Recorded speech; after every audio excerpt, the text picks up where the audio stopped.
heard the other day you've been kind of working at both safety spots a bit lately. What's that been like? Kind of, I guess maybe taking on more of a cerebral role and learning more about those positions this spring. It's been a great experience. Being able to open my mind to a new position, expanding my role on this team. I see it as a great challenge, and every day I put forth the work to be able to help the team and just learning that new position. So I really have fun learning that spot. How much have you put on in the offseason? It looks like you've been more physical since the Sugar Bowl, maybe the effort to beef up the tackling or strength. What have you done in that? Oh, yeah, definitely. That was a point of emphasis during off-season training.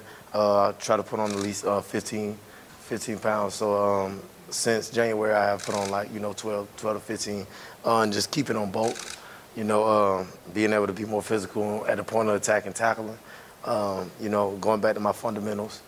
Basic tackling, being able to help the team, because that's the main reason why. Can you tell the difference? I mean, we see those hitting drill videos. Can you tell the difference when you bring it now? Oh, yeah, I definitely feel better. I feel, more confident in my strength and things like that, because I feel, that I put in a lot of work to be able to, change that problem that I had last year.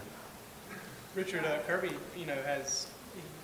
hadn't been shy about challenging you. I mean, he's always challenged you, and he was talking about you the other day about wanting you to be better with your assignments and things like that. Where are you at in that regard? And how does a guy like you respond to being challenged? Oh yeah, as far as that, I just I take on the challenge. I love taking on the challenge.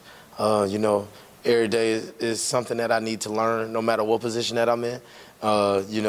If I learn out of things to, if I run out of things to learn, I won't be a great football player, because every day you should try to do something, better as a person. And I just take that as a, stepping stone to be able to listen to criticism, listen to my coaching, because I know at the end of the day it's going to help me and it's going to help my team. So it's just, it's not hard, doing what I do. Richard, you've always kind of been Kirby's project, though, haven't you, in a lot of respects? Oh, yeah. The position he did and when he played and everything, so that kind of comes into it a little bit when it comes between him and you. Oh, yes, sir. Definitely. I feel like I'm, his project and things like that, trying to catch his interceptions, his career stats and stuff like that.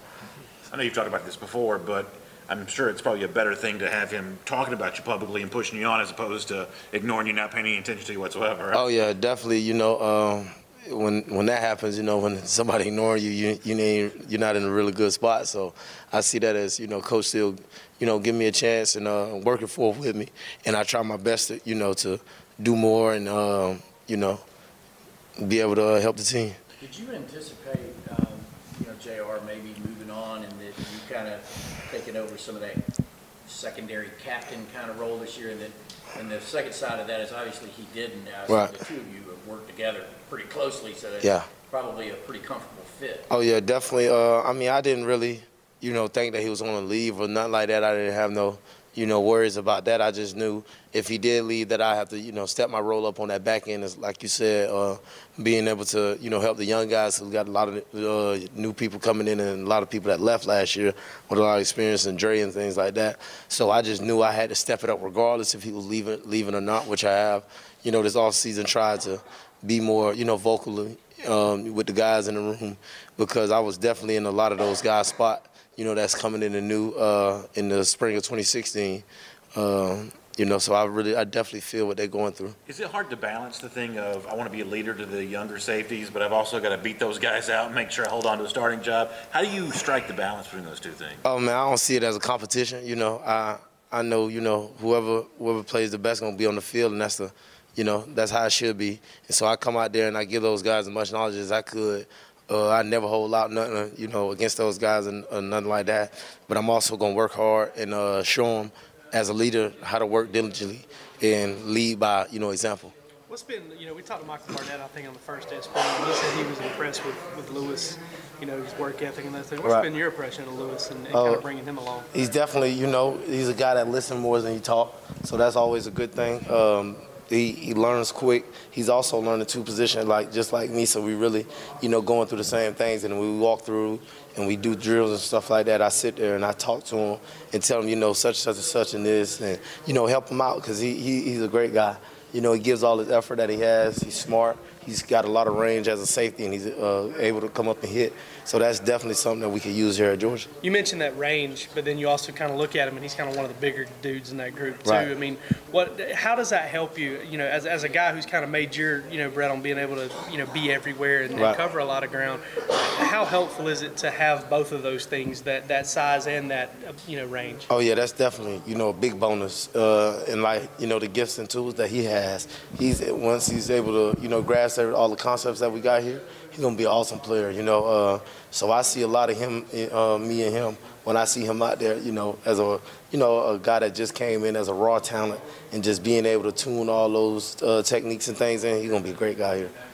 You mentioned a little bit earlier about wanting to be a better tackler. How much of that is about the physical thing of I got to be strong so I can drag guys to the ground? How much of that is about being in the right place or more of a mental part of it? What is the breakdown in terms of how you get better at that? Definitely practicing it. Being able to make open field tackles and things like that.